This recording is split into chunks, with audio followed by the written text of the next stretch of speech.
In 1969, a true giant of the skies first took flight. It could cross the Atlantic with enough fuel and twice as many passengers as any airplane before it. Now, there are nearly 1,000 of them. Each one is able to fly over 14 hours to their destinations without stopping. It's the 747, the jumbo jet. And this is the very first one.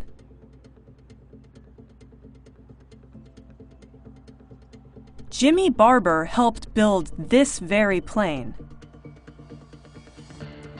8 months straight. You worked on the airplane, and we didn't just work 8 hours a day. Sometimes we worked 12 or more hours a day. And if it was necessary to sleep in your car in the parking lot, that's what you did. It was a highlight in my whole life, was this aircraft, you know? Yeah.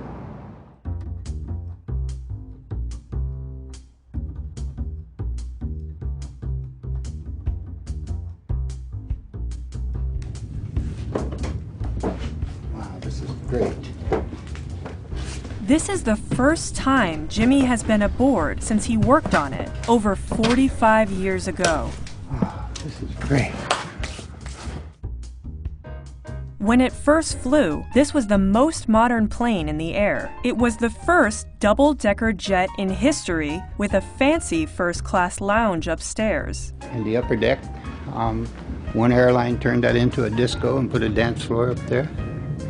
Another airline put piano bars in these airplanes.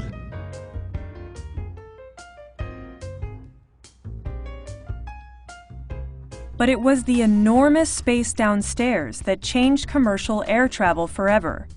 With room for around 500 people, it started the age of low-cost air travel.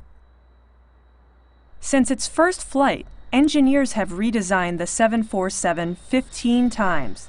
Today, it flies further and faster than ever before.